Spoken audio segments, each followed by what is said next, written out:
Golden State Media Concepts Baseball Podcast. We cover everything Major League, from spring training to the World Series. We've got your favorite club covered, from New York to Boston to LA. This is the Golden State Media Concepts Baseball Podcast.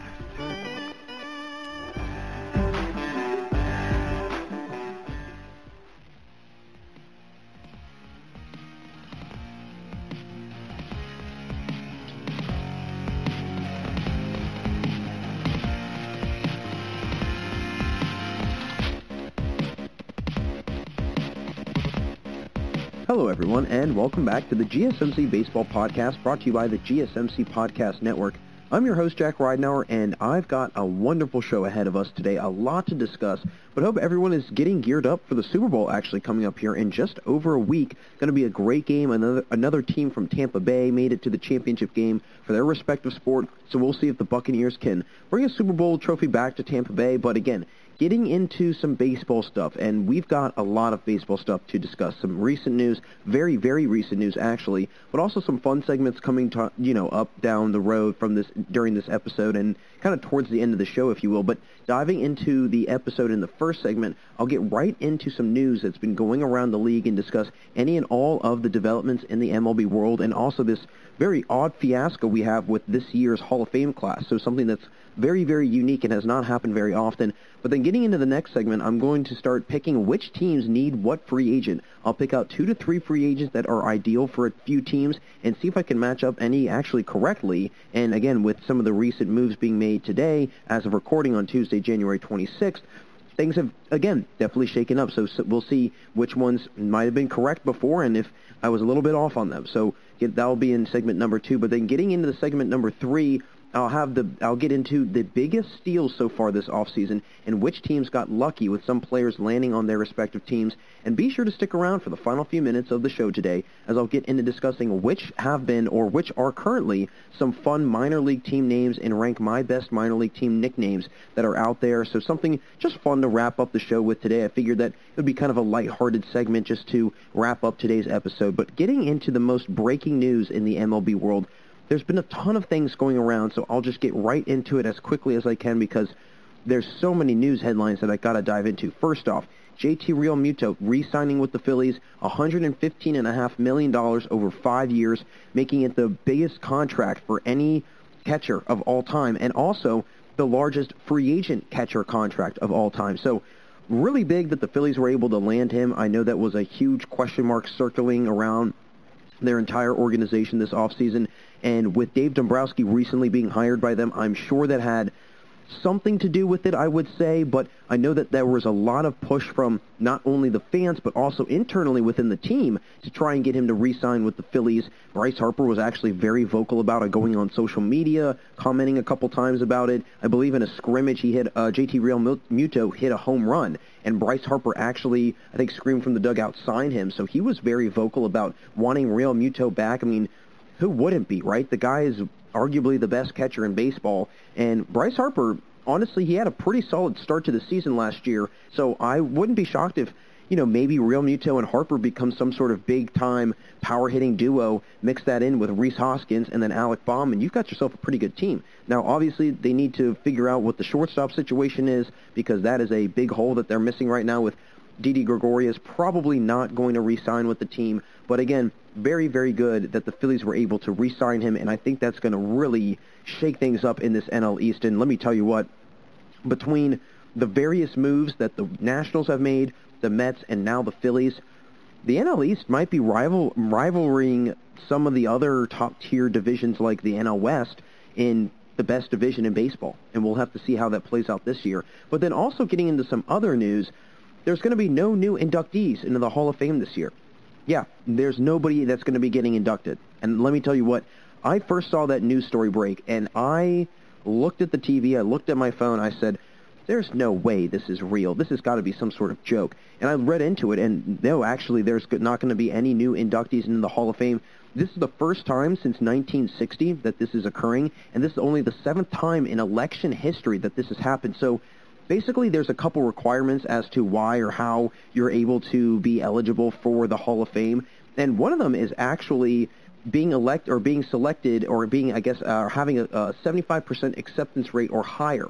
So there was nobody this year that made it that high. The closest was Curt Schilling at 71%, but just a couple other rules. You obviously have to be out of baseball for, I believe, 5 years, and then you also have to be, depending on that election year, you had to have been a player 20 years prior to that election year, and then also your season or your career had to have ended 5 years after that election year, kind of in that 5-year window. So there's different requirements. Obviously, it's a very odd kind of, standard, if you will. I think you have to also have played at least 10 seasons in the MLB. So a lot of different things that you have to do. But it was honestly, what happened was there was no Eras Committee's elections this year because of the pandemic. So there was only the Baseball Writers of America Association election this year. And as a result, they were the only ones who voted, and they didn't vote anybody in. And this is a very unique situation where we see writers, again, kind of stepping in and saying, hey,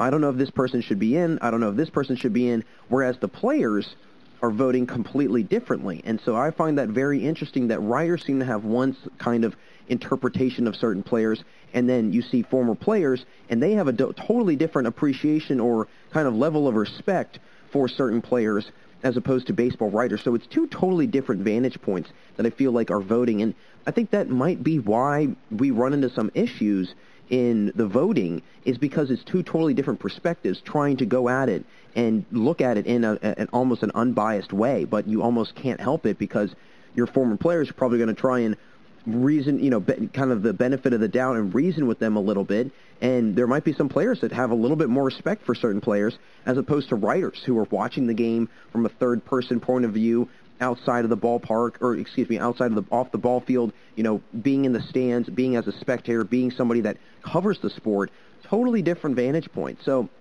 I think that also has to play into it almost a little bit. Now, the Baseball Writers Association, they were very generous with a lot of inductions over the last couple of years. 22 players between the years of 2014 and 2020 were inducted. And then this is honestly the 9th time that the BBWAA have not voted anyone in. And there were some big-time names that didn't make it. I was kind of shocked at the list of names that we had. Scott Rowland, one of the best Cardinals players of all time. You had Todd Helton. You had Gary Sheffield, Andrew Jones, one of the best center fielders, I would say, of the 2000s. You had Manny Ramirez, Sammy Sosa. Sammy Sosa I'm not totally shocked by, obviously, but then you also had Roger Clemens and Barry Bonds, and they are actually running out of time to get into the Hall of Fame. This is actually the second to last year that they'll be eligible on the Baseball Writers of America Association's election list. So they only have one more year to qualify to be in the Hall of Fame in that regard. Again, I don't know all the real nitty-gritty ins and outs to it, so maybe there'll be another way they can get in, but time is definitely ticking for them, and I don't know if they're going to be able to make it in. But honestly, again, I've talked about it on the air before. I've talked about it off the air, and I'll talk about it for the rest of my life and the rest of my career in broadcast and journalism. I don't think that steroid users and public steroid users and known steroid users should be in the Hall of Fame. So I'm not shocked by that. That doesn't surprise me. I think that is a very fair thing to look at and say, yeah, they cheated. They should not be allowed in.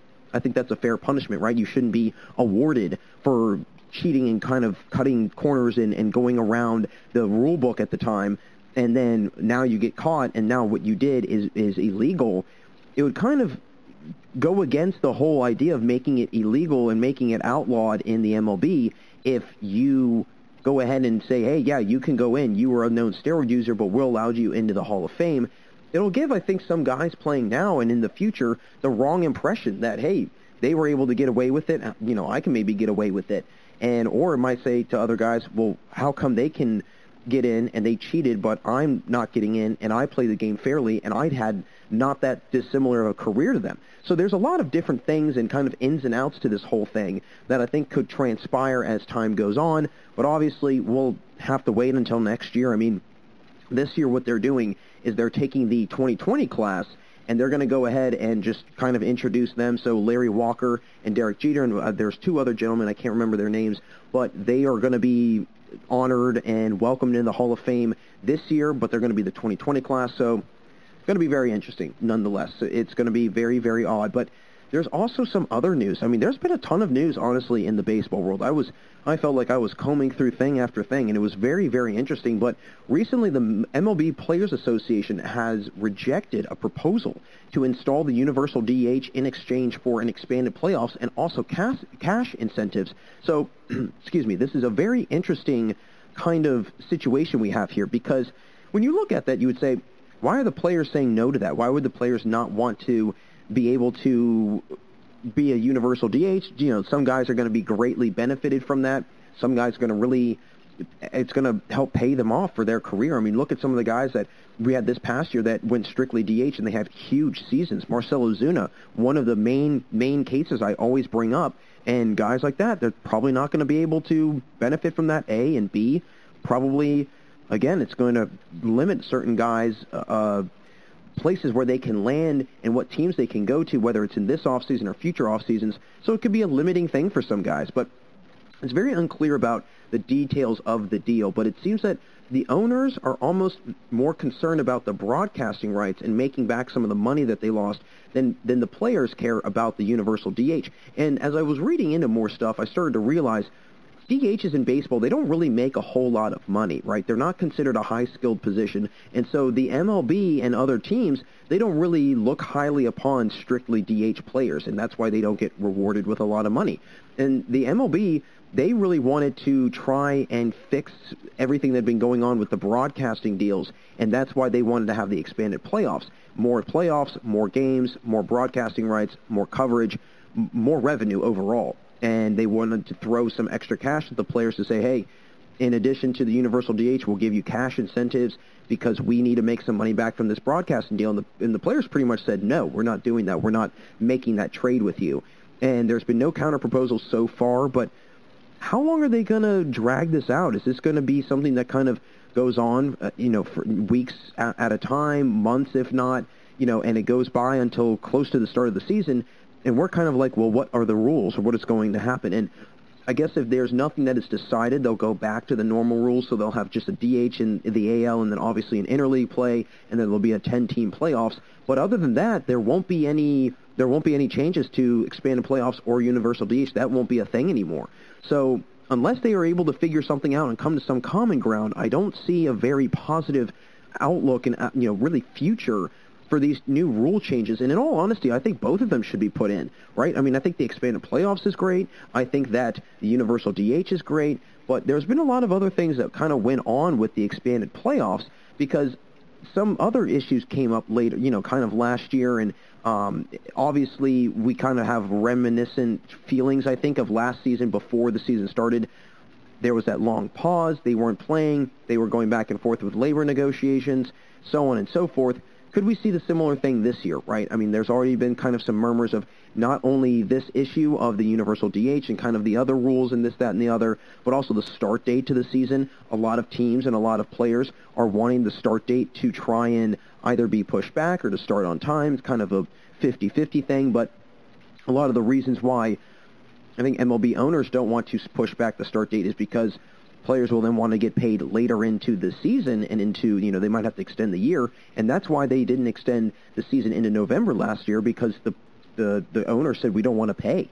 So that was a big thing. So we'll have to see if that's going to impact anything, this year with these rule changes, if this is going to be another situation that gets drawn out. But regardless, I really hope we can get the universal DH. I'm a big, big, big pusher for wanting the DH to be in the NL. I think it'll expand the just level of play in baseball overall, and I think it'll also change the way baseball is for sure. I mean, it might excite the game a little bit more of an offensive power mindset than playing more strategic and almost defensive strategized baseball with a pitcher in the lineup. So a lot of different things that are going to be on the horizon, I think. But again, now we were just briefly mentioning some of the season start dates and this, that, and the other.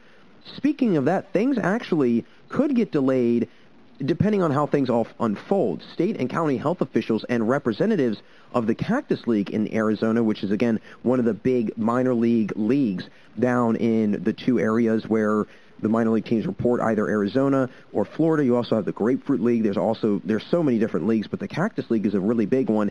Pretty much, they came up to the MLB and Rob Manfred and said, hey, we want you guys to try and delay the start to spring training because we need some time to prepare. Apparently, where a lot of the stadiums are in one of the in one of the counties, there is a huge COVID-19 positive rate that's very, very high. So as a result, there's some worry and there's some fear that could drive it up even more, bringing an influx of players into the area. But it's kind of crazy, that this is kind of, possibly be a little bit of a shakeup. Now, the MLB responded by saying that they're going to just monitor the situation. They'll see how things are going to go and so on and so forth. But could this also, again, like we were just mentioning about the universal DH and these rule changes, could this be something that also gets kind of prolonged and drawn out where we might have a delay, we might have the season pushback, we might have spring training pushback? What is that going to unfold and kind of turn into, right? Are we going to start seeing the season starting at a later date? As a result, like I briefly mentioned, could we start seeing players saying, well, we want to play the whole season out until the end of October, into November, we'll start the playoffs? Could that then lead into the owner saying we don't want to pay that much for that long? There's a lot of different things that could become drastically impacted by the start of the season being delayed. I don't know if people really realize that and what it could really kind of transpire and turn into, because there's all sorts of different incentives and kind of innuendos that people don't realize. Like I mentioned, the amount of money that will get paid. Are players going to get paid for all those extra games? How are those extra games going to get scheduled?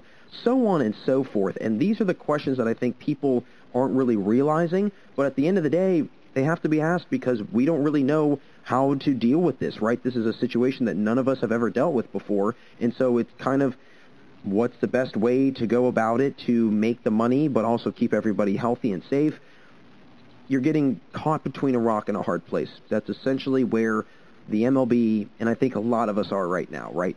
So hopefully they can figure it out and they can start the season on time. I'm optimistic about it. I'm positive about it because if all these other leagues have been able to do it and they've been able to go through the different COVID things, I would think that the MLB could do the same, right? I would hope that they could do that at least. So we'll see how that kind of unfolds and whatnot. But wanting to get into some just free agency stuff that's been going on and just fly around the league, if you will, just almost go around the horn, if you will, with just the different updates and trades and pickups and so on and so forth. Jameson Taion, another recent Pirate to get traded. He's going to be going to the Yankees. He's rejoining his former teammate and also good friend Garrett Cole in the Empire State. So the Pirates got in exchange 5 prospects. They're all top-tier players. None of them are below or are the top 15 prospects and below. They're all between, I believe, 30 to 15, just about, maybe 40 to 15. They got 2 righties. They got an infielder and an outfielder. I'm a little bit more intrigued by this by the Yankees. I'm not shocked the Pirates did that because they've been unloading everybody, and I think that's a very wise move. I've been saying it for a long time. Everybody talks about them trying to rebuild, and they just make one move, they swap somebody out, and then they bring up one guy from the minors, and that's about it, and they say they're rebuilding. They need to go in and just clean house, and that's exactly what they're doing. I think it's a very smart move on their part. I'm more intrigued by why the Yankees went ahead and got somebody that hasn't really pitched much since 2019.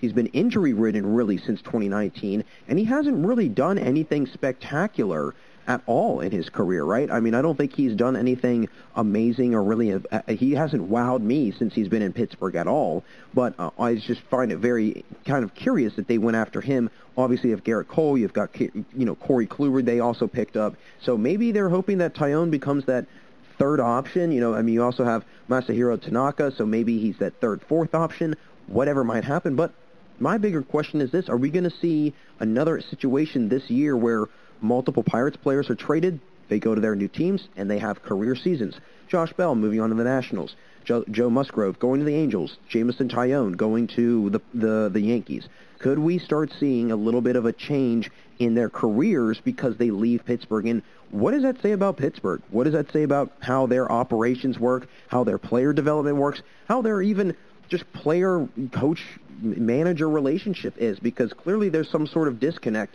because if all of these guys, and again, it's been proven before, Tyler Glasnow, Garrett Cole, Austin Meadows, these are all former Pirates guys, and they all go on and have really good careers, and they become much better players. just very interesting. Kind of an odd, little correlation I drew. But again, moving into other news, Chris Bryant is, again, kind of in the center of trade negotiations, possibly. The Blue Jays and the Mets have emerged as two major suitors for him.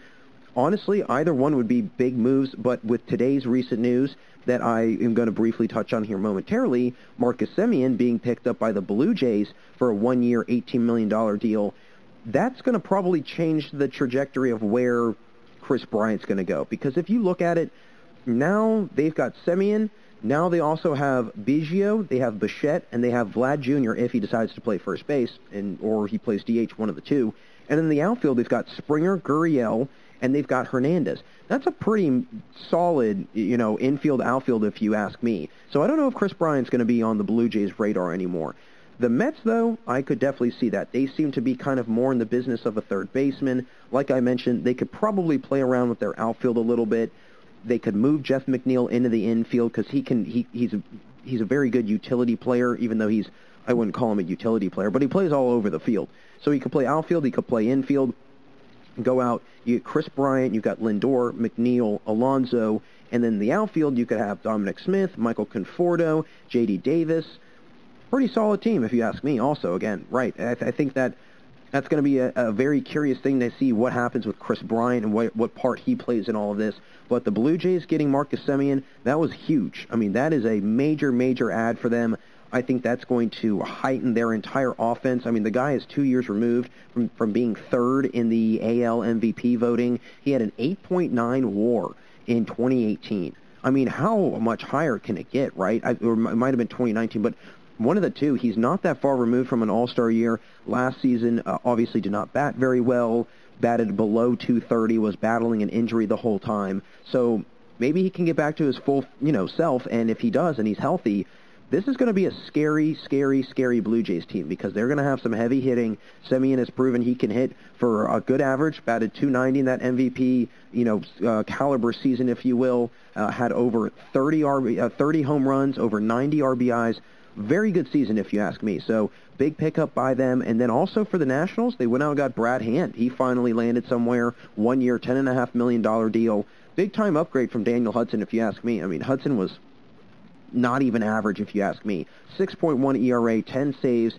It's going to be a massive, massive difference in this bullpen that they've got because, honestly, I'm not impressed with the bullpen. They were one of the lower teams in total saves. They had one of the lower save percentage as a whole bullpen. So good thing that they went out and got somebody like Brad Hand because if not, it was definitely going to be probably a long season for them pitching-wise because they had one of the higher rates of holds in the MLB, but the save numbers were just not there. So clearly there was some sort of drop-off from their in-between inning guys into their closers, and they weren't able to really close things out. But honestly, folks, there's been a lot of things going on in the baseball world, lots of different, moving pieces, and honestly, all of these different free agency signings. I mean, again, this is on Tuesday, January 26th, so there's been a lot of moving pieces, a lot of new things going on, a lot of new ads, a lot of new signings, and this news of the MLB Hall of Fame, I mean, that completely shocked me. I couldn't believe it myself. So hopefully next year will be different. This is, again, I think the trickling down of 2020 into 2021 as the year goes on, it's going to get a little bit better because as we get into the summertime, it's going to be baseball. Hopefully things will be starting on time, and who knows, maybe we'll all be back in MLB stadiums and being able to catch actual live baseball. I know, kind of a wild concept, but folks, we're going to be getting out of this segment here, but don't go anywhere because when I get back from the commercial break, I'll give my take on which free agents would be the best matches for certain teams in the MLB. Folks, stay right there. We'll be right back here on the GSMC Baseball Podcast. This is your ultimate stop for everything sports. The Golden State Media Concepts Sports Podcast. Should I say more? From the NFL, MLB, the NBA, to MMA, it's all in here. The Golden State Media Concepts Sports Podcast. Listen now.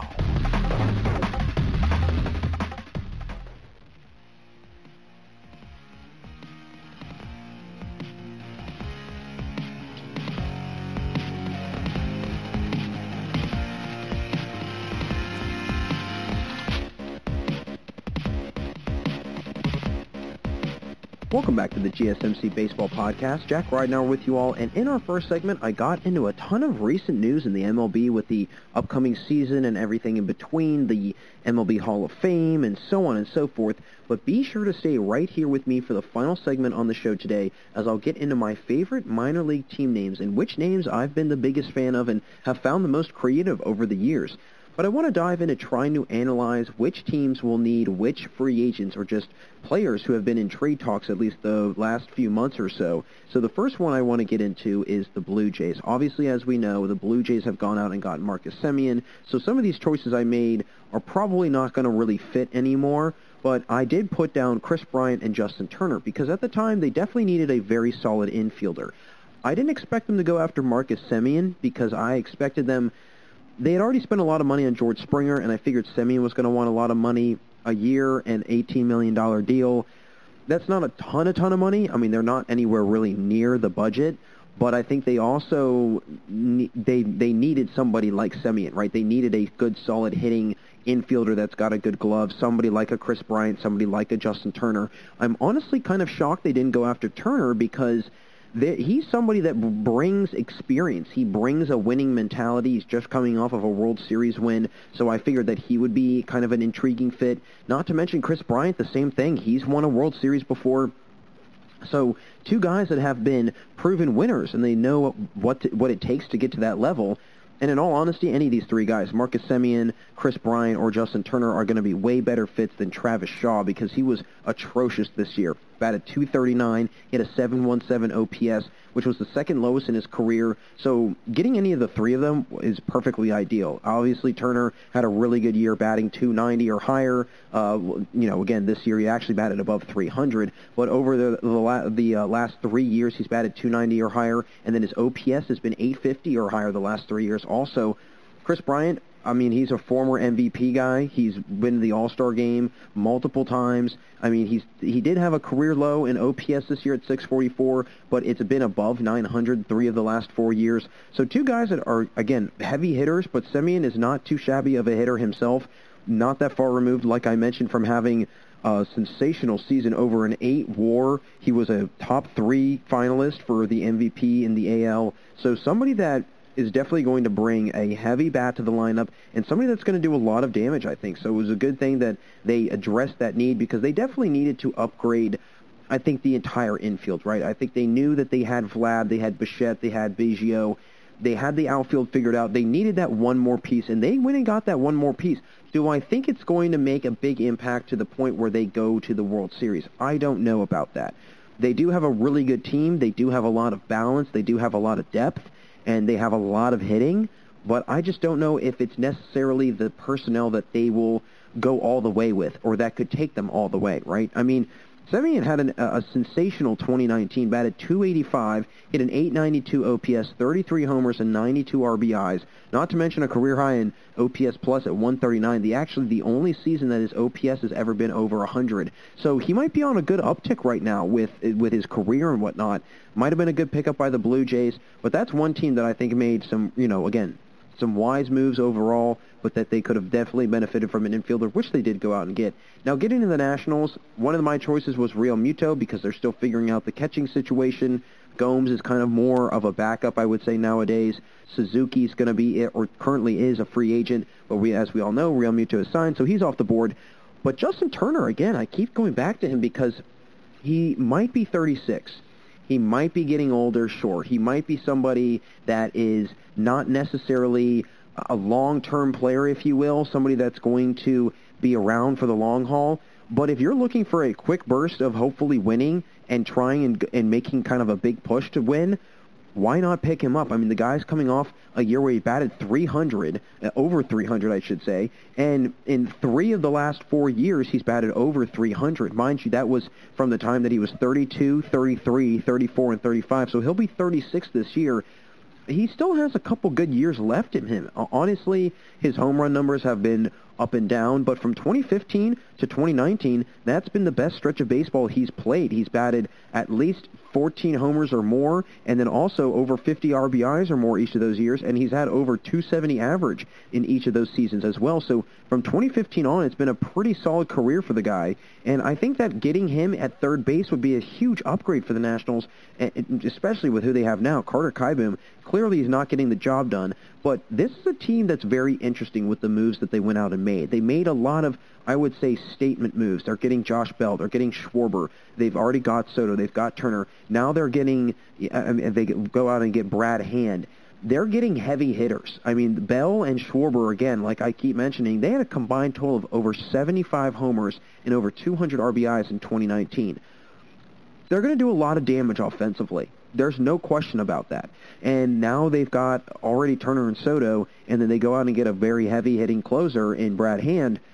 Why not try and complete the trifecta and go and get somebody with some veteran leadership who's been there, who's done that, who can get you back to the point where you were in 2019? And not to mention, he would be going to the team that beat his team in the World Series. I don't know if that would probably rub him the wrong way or not, but they definitely should try and go after and get one of, or some sort of veteran infielder or veteran player that could maybe have some sort of experience in playing in high-profile games. I mean, look at maybe Yadier Molina, right? Somebody on the tail end of his career, but you wouldn't have to pay him much if he was out of St. Louis and he didn't play. And he would bring, again, a championship-winning mentality. He'd be a veteran, and he would be a reliable bat in the lineup. So I think that's what they need to do. I think that's their next step. They've already got starting pitching. They've got hitting. The fielding's pretty solid, and the bullpen's getting better. Get some veteran leadership, and I think you're going to have a totally different team. But getting into another team, another NL East team, actually the Atlanta Braves, and some options I think that they should go after is in the outfield department, Jackie Bradley Jr. or Ryan Braun. And I think either way, wherever you move those guys around in the outfield, they're all going to be better than Ender Inciarte, who was, again, one of the weakest links in their lineup this year. And it was impressive that he was the only one that was the real weakness, but batted below 200 this year. And so I think that having either Bradley Jr. or Braun will be massive upgrades from Inciarte. Now, Acuna, obviously, you have to factor him in that equation as well. He'll probably be playing in the outfield, obviously, but if then you have to figure out where, if you were to go after Braun or Bradley Jr., where do the other guys, how do you move everybody around? That's going to be kind of the biggest thing that I'll be looking at. Braun, it would be interesting because you could get him for cheap. He brings, again, kind of a veteran mindset, but he's a reliable player. He's still had some, I would say productive recent years. He hasn't been, obviously the player that he was in 2011 and 2012, but he's still been a fairly high-producing baseball player. I mean, look at 2019. 22 homers, 75 RBIs, and he batted .285. Then in 2018, 20 homers, 64 RBIs, .254 average. Then in 2017, 17 homers, 2016, 30 homers. So the guy has definitely come a long way from where he was on top of the mountain, and then all of a sudden he just dipped completely down, and he slowly built himself back up. His OPS has been fairly high over the years, I would say, for the most part. A couple years where he's been below 800, but his OPS plus has never been below 100. So that's one thing. It's been the lowest it was this past year at 101. He didn't have a great season this past season, but although he is getting a little older, he's 37, you could get him for a short-term deal. Again, he could bring kind of a winning mentality. He's been on Brewers teams that have gone far. He knows what it takes to get to a certain level, I would say, and they could definitely use an extra bat in the outfield. He might be a little bit of an upgrade from Nick Markakis. I know Markakis is still pretty productive, but I think Braun would be a nice fit. And then obviously Bradley Jr., I think, would be way better in the center field area than Inciarte. I mean, Bradley Jr. had batted over 280 this year, had over an 800 OPS. In my opinion, he's one of the top defending center fielders in all of baseball. Now, you'd probably have to pay him a little bit more, I would say. I think he's somebody that you're going to have to spend a little bit more money on just because he is a very good player, and he's won a World Series. He's been an ALCS MVP. He's been an All-Star, a Gold Glover. He's been successful recently, and he's also a little bit younger. He's 30 years old, so he still has a little bit of time left in him, at least, I would say, at least 4 or 5, maybe even 6 good years in him. And this was actually a career high for him in batting average this season, and it was the 3rd highest OPS he had also in his entire career. So a really good year. Somebody's going to get very lucky with landing Jackie Bradley Jr., and wherever he lands, I think it could be a big difference maker for some teams. So getting into the last couple teams, the last two teams, honestly, the Athletics, I think that they could make some interesting moves with getting either Jock Peterson or Didi Gregorius, and especially now that Marcus Simeon is for sure out, very, very wise for them to go after and get somebody like Gregorius. I think that Gregorius could fit their needs at shortstop. I think he could be not obviously an immediate replacement for Simeon in terms of the power numbers, but in terms of just the overall numbers, he would be pretty good. He would definitely be one of the better hitting players on this entire Athletics team. The issue is, can they pay him, right? I mean, he's coming from a market where, in Philly, he's, it's a higher market. He spent a lot of time in New York, somebody that's been a consistent hitter over the last few years, consistent 270 to 280 guy. He bats above, over 20-plus homers in some seasons, over 70-plus RBIs.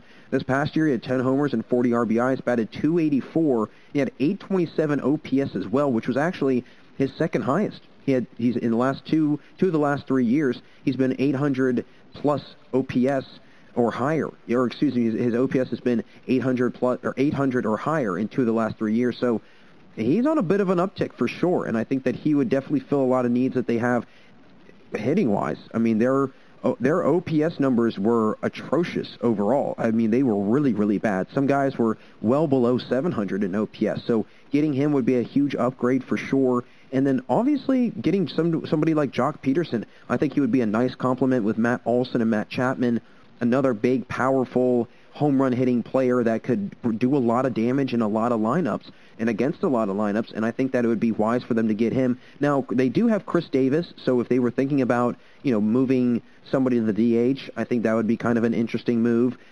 This could be Robbie Grossman's replacement, I think. Grossman is now with the Tigers, and so Peterson could be inserted out in the outfield. Chris Davis could then move to DH, and we could see another instance where one of these guys might have a huge career change with their position just completely going to hitting, right? Just completely to DHing. So either way, I think that Gregorius or Peterson would be wise moves by them, because Oakland really, I would say, lacks in the overall just kind of power hitting statistics, right? I mean, this past year, obviously, they had some guys. I mean, they have guys that are very capable of hitting some, big-time homers. But they only had 2 guys on their roster and in their starting lineup that had 10 or more home runs. That's Chapman and Olson. Now, they had a lot of guys that had 20 to 25, upwards of 30 RBIs. But you look at their OPS numbers, and they were not very good. I mean, they were all over the place. If you look at their 3 and 4 hole hitters, they were below 700, and then their 7, 8, 9 guys, they're 700 and lower as well. They had 3 guys that were 800 and above in OPS in their starting 9. So they clearly need some help there. I would say some increase, I would say, in power hitting.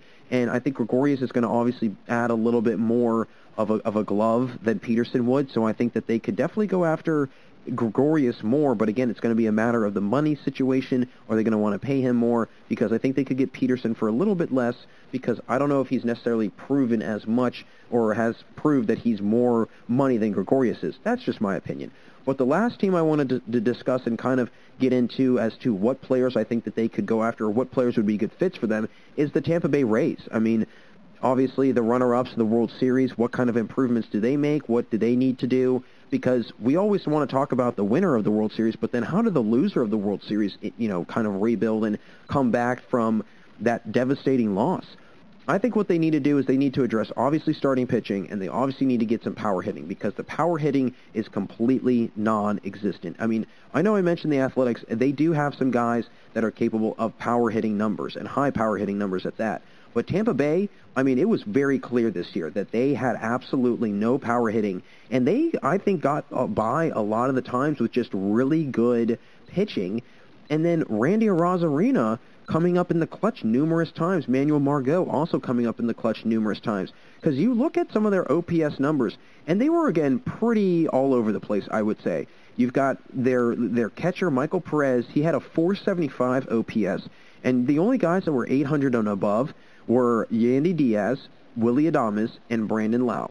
Everybody else was 750 and below. So you had 3 guys that were below 700 in OPS. Actually, take that back. You had 4 guys that were below 700 in OPS, and then 2 players that were below 750 in OPS.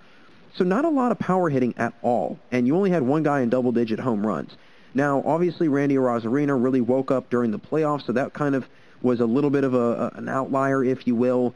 But they definitely need some power hitting. And Yasiel Puig, he's got a career OPS of over 800, and I think that is, again, right there where you need to look, is in that power hitting numbers and in that kind of category. Because at a career of 823, he's had 20-plus homers in the last 3 seasons. This could be a guy that could really, I think, liven up the lineup a little bit and bring some light to them. But then for the starting pitching, Tawan Walker would be a great fit for them. I think that he's a guy that's been in small markets before. He's somebody that I don't know if they'd have to pay a whole lot. He would obviously be some sort of a replacement for either Snell or Morton, because they got Glasnow still. They have Ryan Yarborough, who was pretty solid, I would say, for the most part in 2020.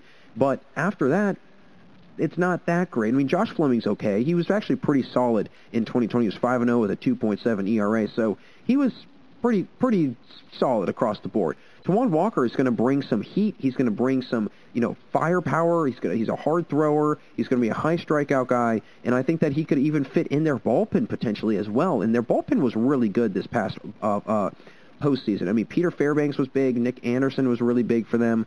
They had a lot of guys that stepped up for numerous games and numerous close games, I would say, at that. So they definitely need the power hitting. I think Yasiel Puig will bring that, and then the pitching is clearly needed because they traded a lot of pitching away. But it's going to be interesting to see what the runner-ups to the World Series are going to do in the offseason, because if they don't make any major improvements, it's going to be a long, long, long offseason, and really just season overall in Tampa Bay.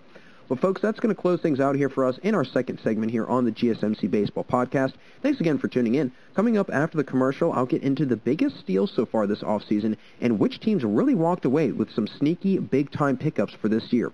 It's been a lot of fun so far, folks, but we got a lot more to go, so don't change that channel. We'll be right back here on the GSMC Baseball Podcast.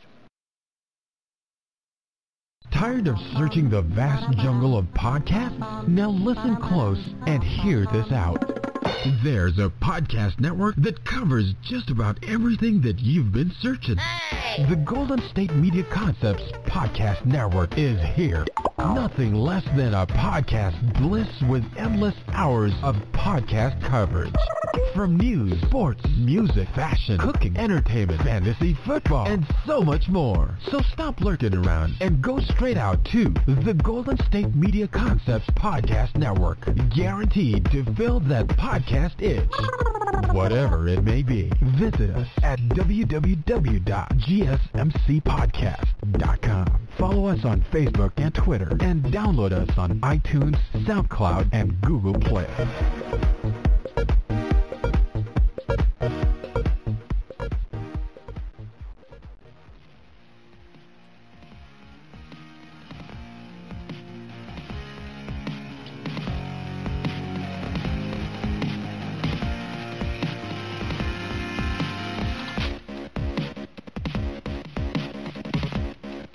Welcome back to the GSMC Baseball Podcast. Great to have you all here still with me today. Jack Ridenauer again. And in the previous segment, I got right into which players might be the best fits for certain teams, whether they are free agents or just trade pieces right now. And I shared what players could make some big changes on certain rosters. I want to get into the biggest steals from this offseason and dive into which players I think were major pickups for certain ball clubs. So first couple players, obviously I'm not going to spend too much time on each player, but there are a lot of guys that I think were big-time steals. First one is Lance Lynn. I've had many times where I've commented on this move because I think that this is honestly a really, really good pickup for the White Sox. They needed some veteran pitching. They needed a reliable third arm in that rotation because I've always mentioned this and I've always referenced this. This past postseason, it was clear that after Giolito and Keuchel, they had no help pitching, and they needed to correct that. And his ERA, Lance Lynn's, it's been the lowest it's been in the last 5 years. So this could be kind of a second wind in his career. We've seen a lot of guys that first part of their career kind of slowly work into it, and then they have 3 or 4 stellar seasons.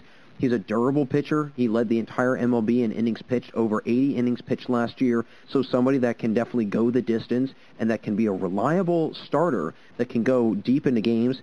And in all honesty, I think that it was wise that they went out and got him, because he's got a connection to Tony La Russa. He was with the Cardinals in 2011 when they won the World Series, when La Russa was there. So there is some sort of connection there. Only a year deal, $8 million.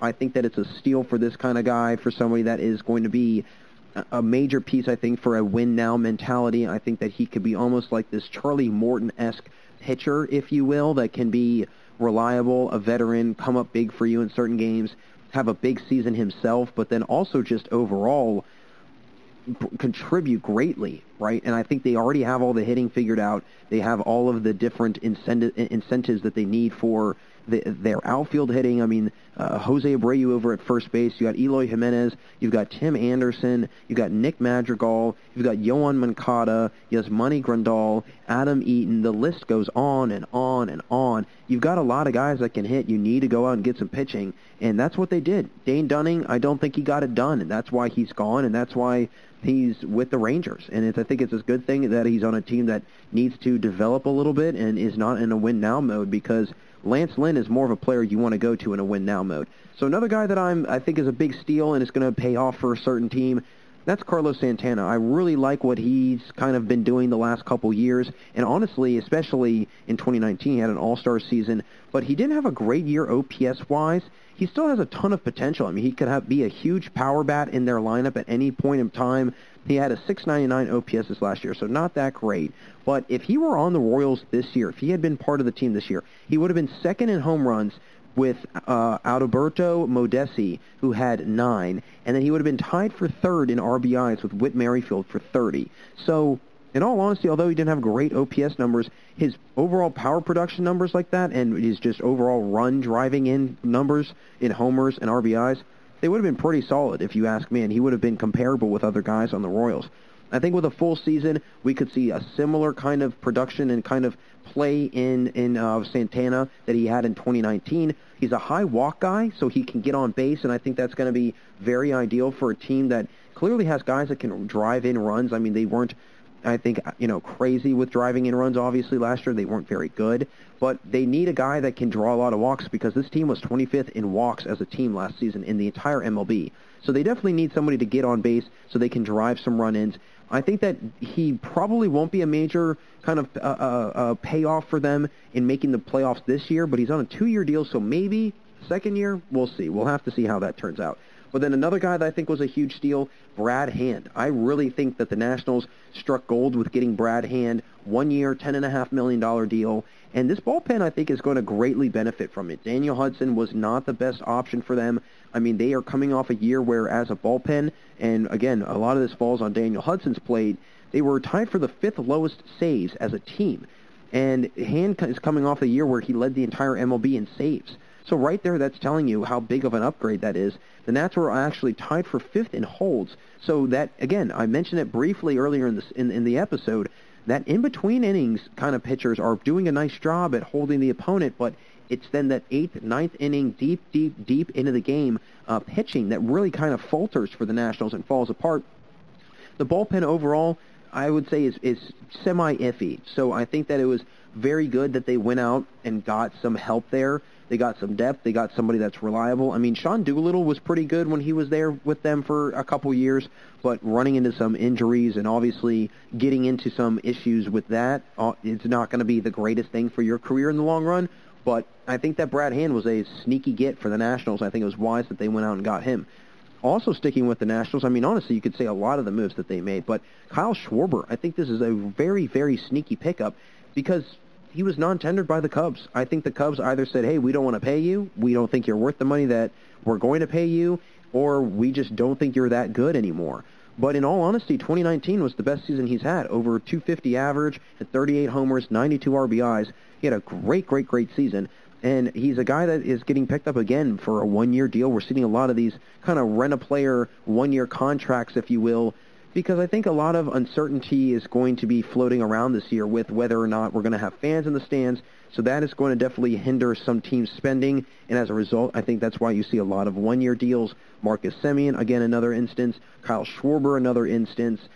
So on and so forth. You're seeing a lot of, two-year deals for, Carlos Santana. A lot of guys are not being signed for long-term deals for the most part. But I think that it's going to be definitely a sneaky pickup for the Nationals, getting somebody that, in all honesty, 2 of the last 3 years he's hitting, he's belted 30-plus homers. Again, that's impressive. That's a very, very high number. You pair him with Josh Bell, and I think you're going to have something very special in the nation's capital. He's clearly going to do a lot of damage on this lineup, and I think that he could be what is going to also help Soto and Turner in the long run, is being able to take the attention off of them, and now you're going to have pitchers having to focus in on Schwarber and Bell.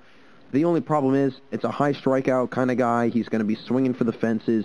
Can you bite the bullet on that? Because Soto can at times have somewhat of issues with strikeouts. I would say he's gotten a lot better with that, though. But Bell also is another high strikeout guy. So we see these teams with a lot of power, but we see these teams with a lot of strikeouts. So that might be an issue for the Nationals. But then also getting into some other guys that were, I think, big-time steals. Kirby Yates, similar situation that a lot of these guys on this list have been in the last, I would say, 2 years.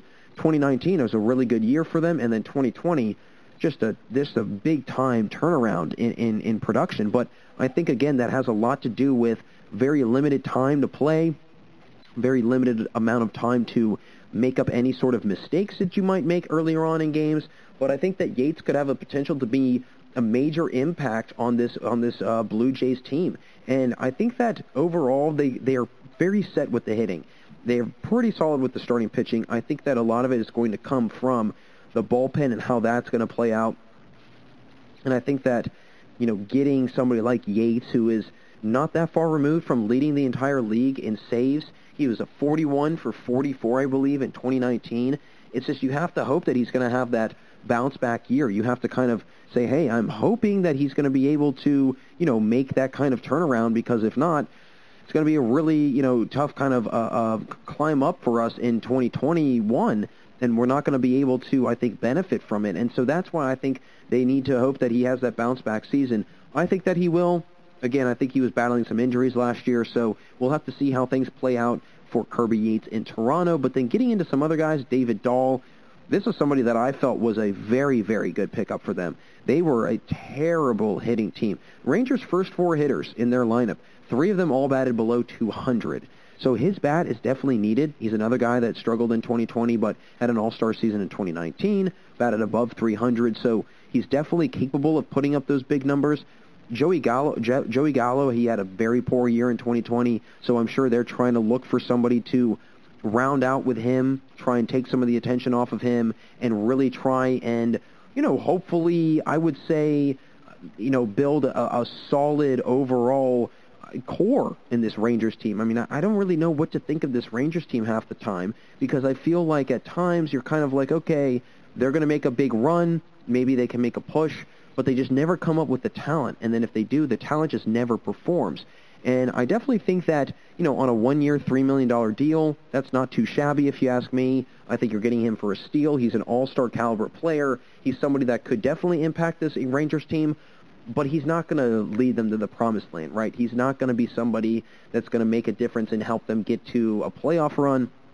I think that they're, in all honesty, probably a couple years away from that. I think they definitely need to continue to build and try and rebrand, because there's a lot of other problems, I would say, with that team overall. So hopefully they can figure it out, but I definitely think that getting David Dahl is a very, very wise move on their part.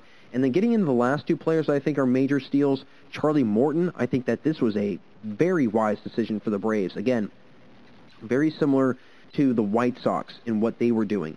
Going out and getting this veteran pitching, going out and getting guys that are going to be somebody that has at least been in a situation that the Braves or teams that want to be in that situation. So what I'm trying to get at is this.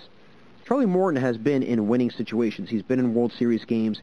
He's been a guy that has been able to perform at that high of a level. So then you put him on a team that doesn't have that much experience. They're coming off a year where this is the furthest that they have gone in 20 years, 19 years.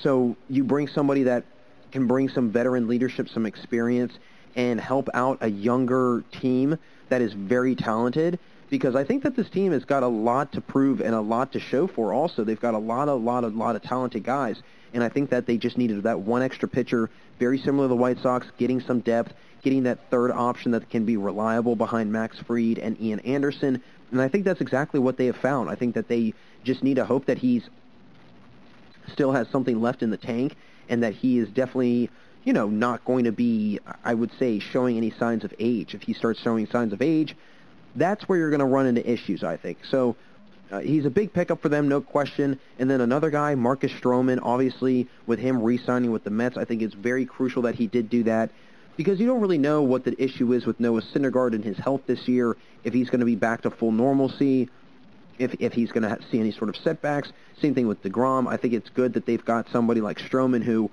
in all honesty, he's an all-star caliber pitcher. He's been an all-star before. And then you also factor in, he's probably going to be the third option, maybe the fourth option in this team, depending on what else they do with the starting rotation. But he's going to be, I think, a huge asset for them. And so as a result, I think it's a very wise move that they went out and got somebody like that. And I think that, if they can hopefully, for the most part, try and get somebody else to kind of round out that starting rotation, I think it's going to really pay off for this team, right? And I think that, not to mention, there's a lot of other teams that have made moves, and I've mentioned it already in this segment, a lot of teams that have made some serious moves in that same division. How is that going to be kind of a factor? How is that going to play into things?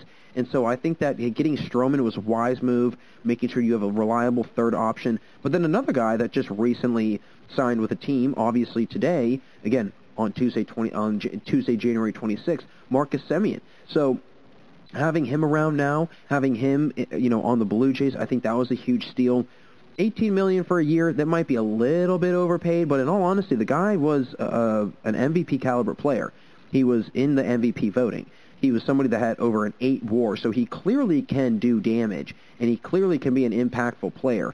I think that, we'll have to see if he's worth $18 million for a year, and then we'll also have to see how long he stays around in Toronto, and if it's going to be a long-term deal, if it's something that's going to be, short-term. I mean, Are the Blue Jays trying to win now, would be my question. Are they trying to win now, or are they trying to win in 2 years or maybe 3 years? They signed Springer to a longer deal.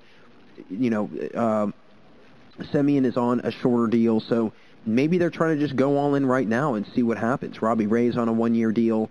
Kirby Yates is on a 1-year deal.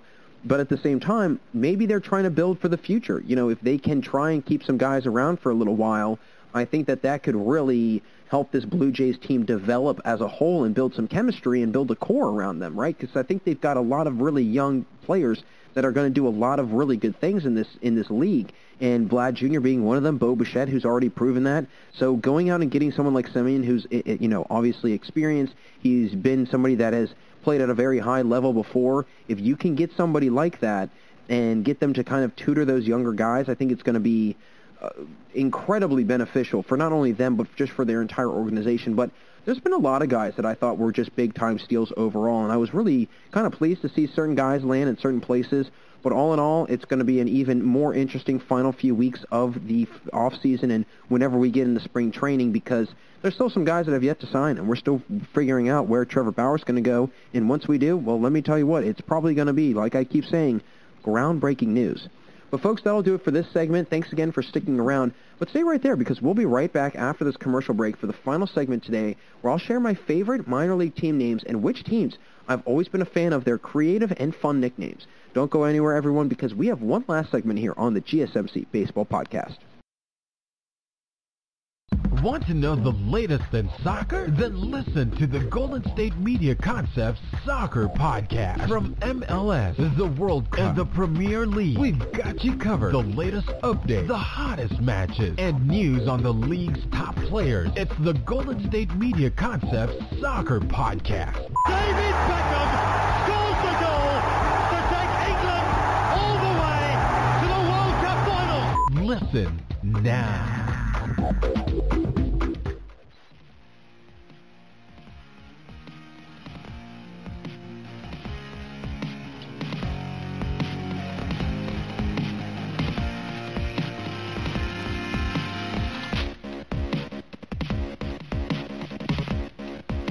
Hey everyone, and welcome back for the final segment here on the GSMC Baseball Podcast. Jack Ridenauer still with you. And in the previous segment, I got into which free agents and just players in general who have been on the move recently have been kind of the biggest steals so far this offseason.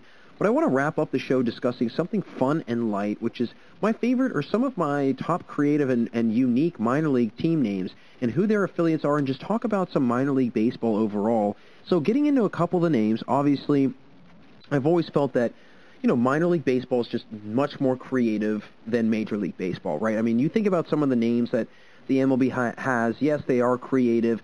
Yeah, they are kind of interesting. And yes, they do have kind of good background hints at certain things that are local to that region or that area, kind of almost little homages, if you will. But I wouldn't say it's to the level that the minor leagues are, right? And especially with the promotion nights, the promotion events are a whole nother event in itself that are very, very interesting, and I think that really kind of bring a lot of life to minor league baseball, and I think that's part of why minor league baseball is so interesting and the experience is so unique, is because of kind of those, interesting aspects to it of the promotion nights and the names and the gear and so on and so forth. But getting into some of the names that I've always been a fan of and always really loved. The first one, which I think is an incredible one if you ask me, the Montgomery Biscuits. Now, they're the AA affiliate of the Tampa Bay Rays, and I think this is a really good one because if you look at it and you look at the logo, it's very, again, kind of interesting. It's literally just a biscuit that is kind of almost like its mouth is open, if you will, and then it's got like a slice of butter that can be either its mouth or its tongue or something, I don't know. But I think it plays a great kind of little hint at the South and where, Montgomery, Alabama is, and a Southern staple in biscuits. And also, who just wouldn't want to be part of a team called the Biscuits, right? I mean, what a great name, kind of a nice little ring to it. And it's also just very unique. How many other professional teams are you going to ever hear being called the Biscuits? And I think that's what's so great about minor league baseball is that you can get away with that. You can get away with kind of that lighthearted kind of kid humor team names that are very interesting and that kind of, are very, I would say, kid-like, and I think that's what makes it so lighthearted and fun and not as so serious that the MLB is like. But that's just one of the teams that I found very interesting. Another one, the Louisville Bats. This is a great one because it's got kind of a double meaning to it, with the logo being a bat, like an actual animal, and then the bat is carrying an actual baseball bat. And it kind of hints at the Louisville Slugger Museum, obviously, which, if anybody out there has been there, it's a great museum. You've got to check it out. It's really, really interesting how they make the bats, the different wood that they use, where they get the wood to make the bats. Very, very cool tour. I took it right before the pandemic, actually. And the stadium is right there. I mean, the Louisville Bats Stadium is right in the city of Louisville. So a really kind of cool atmosphere, if you will, in Louisville. I really liked it. And especially with that logo. I mean, the bat carrying the bat. I mean, how kind of, double meaning can you get with that? They're the AAA affiliate of the Cincinnati Reds, which, if anybody knew, Cincinnati is not that far, actually. It's only about, I think, an hour or so from Louisville, if that. Maybe a little bit more, maybe a little bit less. So a team that's not that far, right across the bridge from where, Kentucky feeds over into Ohio. But nonetheless, really love the name, the Louisville Bats. Getting into some other ones, the Rocky Mountain Vibes. This is a very interesting one because they actually just became an independent league team. They were part of the Brewers affiliates back in 2019, so they're brand new pretty much. And the logo is just kind of a s'more, a s'more that seems to be, at a campfire. He's, again, it's a marshmallow, chocolate, the graham crackers, there's a little flame coming out on top of him. There's glasses. He's got, I think, a baseball bat, or he's got something in his hands. But it's really interesting because it definitely gives you, you look at the logo. I was looking at some of the gear, and it was really interesting. They had one of the alternate logos, I think, was literally a s'more on a stick that had been partially eaten. And I could only imagine playing, again, not just for a team called the Biscuits, but also the team called the Vibes. How awesome would that be, right? That's just a great word, great name, just kind of rolls right off the tongue. And I think that, it's got to probably have a lot of good reception. They are in Colorado, so, good weather for baseball. Not to mention, when you go there, when you think of Colorado, you think of the Rocky Mountains, you think of going and hiking, you think of doing, outdoorsy activities, the s'mores, hanging out, good vibes, as they always say. And I think that would be exactly what kind of, speaks to what this team is. And I really, really like the name. and I really love the logo too. Honestly, I was kind of joking around before I got on the air, and I said, hey, you know what, maybe I'll start becoming a big believer in the Rocky Mountain vibes and really starting to support them. That would be very, very interesting. But again, nonetheless, another really good name. And then getting in a couple others, Jacksonville Jumbo Shrimp, obviously ironic, kind of a little bit of an ironic thing, being that, you know, jumbo shrimps are not that big. And I think that that's also very kind of interesting. And the logo kind of reminds me of, even though he's not a shrimp, he's a lobster, but the lobster from SpongeBob, Larry the Lobster, kind of that same idea that, you know, it's a sea crustacean or a sea animal that doesn't really look at you or see you as, or you don't really see it as kind of this big imposing thing. And yet in SpongeBob, he's, Larry the Lobster is this big jacked, lobster, whereas, same thing with the jumbo shrimp, right? He's kind of this jacked shrimp. He's got muscles on his arms and stuff. They're the AA affiliate of the Miami Marlins, but another very creative name, the Fort Myers Mighty Mussels, which is kind of another similar situation where you've got a sea animal that is not very, not known for being muscular or anything like that, and it's literally a mussel with muscles. That's literally what it is. And I love also the alliteration that a lot of these teams have.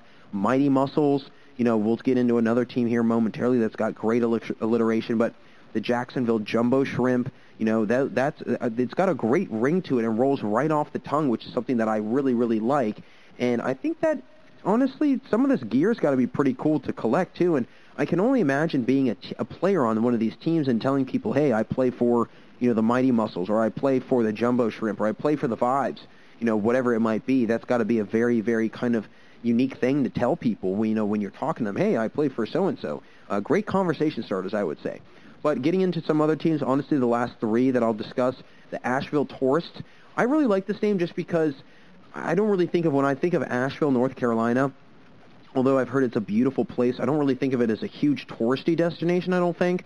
But I love the logo because it's almost like a moon, and then they've got another alternate logo where it's kind of like this space-themed idea almost. But the moon is just basically like a moon with glasses, and he's got a face. And he's got kind of the get-up that a tourist would have, with the hat and the sunglasses. So I really like that. Also, what I've heard from about Asheville, it's a beautiful place, so I'm sure it's a beautiful ballpark. They're the single-A affiliate of the Rockies, but they were actually just recently invited to be with the Astros, and they were actually part of the Astros organization as an affiliate in 1967 and then also in the 1982-83 season. So kind of bounced around a little bit, might get reinvited back to being with the Astros. Who knows? But I really love that logo and really love that team name also. And then the Hillsboro Hops. This is a great one, similar thing with the alliteration, and it's literally just a hop with a hat on it, kind of a, with the, hops with, making beer and whatnot, which I think is really cool. I think that's very interesting and very unique as well. And I love the colors. I've always been a big fan of kind of this green, light blue, navy blue combination, and that's exactly what they've got going on. Single-A affiliate of the Diamondbacks, so that's also another kind of interesting thing. Definitely not, I would say, anywhere near Arizona, but I love the team name nonetheless, and love the logo, and then also the Lowell Spinners. I've always been a big fan of crocodiles or alligators, and so as a result, the Lowell Spinners, they literally have a crocodile or an alligator being spun around with a bat, and I love that just from the jump. They're the single-A affiliate of the Red Sox, but recently they were actually put into kind of the non-affiliated category, and they have yet to find a team to affiliate with, so they're technically independent right now. But what I love that, minor league baseball can kind of get away with the naming of these teams in kind of these weird, quirky ways. I mean, the Pensacola Blue Wahoos, right? I mean, it's literally a shark with a bat. The Tri-City Valley Cats, the Frederick Keys. I mean, that's actually kind of an interesting one because, again, you got the Keys and then it's, whatever. But I really I've always loved the kind of ingenious way of looking at it, the Dayton Dragons, Carolina Mudcats, the Tucson Padres, Calgary Cannons. I'm a big fan of teams that can come up with some good alliteration and can kind of get creative. And also, they make some hints at some things that are local to that area, obviously, right? I mean, Mighty Mussels and Jumbo Shrimp, perfect for being in Florida. The Biscuits being in the South. Louisville Bats being in, again, Louisville. The Rocky Mountain Vibes, definitely pays homage to kind of the great outdoors, being in the Rocky Mountains. But you've got other teams that have a lot of interesting kind of hints at them as well. Carolina Mudcats, catfish are very popular down in that area, so something that's also very unique. But I just think that with this upcoming season and all the uncertainty, we need to know how important minor league baseball is, not only to just baseball in general, but also the people that live in these areas. You got to think about it. Louisville, they have no professional teams. Montgomery, Alabama, no professional teams. Jacksonville, they've got the Jaguars, and that's it. Fort Myers, same thing. Asheville, they don't have any professional teams. Lowell, they have no professional teams. So some of these towns, some of these cities, they don't have any sort of major professional activities or entertainment to go see. And so as a result, you don't get to have that feeling of, hey, I'm part of something. I'm supporting kind of a team that's bigger than me, right? Kind of what a professional team is, somebody to identify with. And I think that a lot of the times in these cities that don't have as many professional teams, you need to have these minor league teams to kind of give people something to root for, something to cheer for, and something to get behind, because it gives them entertainment, gives something to look at, and kind of, I would say, use as an outlet, or kind of just something to take their mind off of things, their everyday work week. That's part of it, being entertaining, right? Being at the ballpark Saturday night or in the evening on the summertime, whatever. You go and just catch a nice, typical minor league baseball game, and there's just something very, just unique about a minor league game, right? I think it's because you don't really know many of the guys. They're not big-time players. They're just kind of regular old baseball players, and you're just going and watching a game just for watching a game and for the sake of seeing, good action. And I think that's also something that should be very, important to note, and something that is very important about minor league baseball and how much it means to them that you're able to go and see them, go and support them, but it also gives jobs to certain people. It's giving, players and prospects an opportunity to play in front of major league teams potentially, which I think is awesome. I mean, look at some of these other teams. You got the Las Vegas Aviators. Obviously, you got Area 51 and all the different bases and so on and so forth. And so you've got the Aviators, kind of a little hint at that.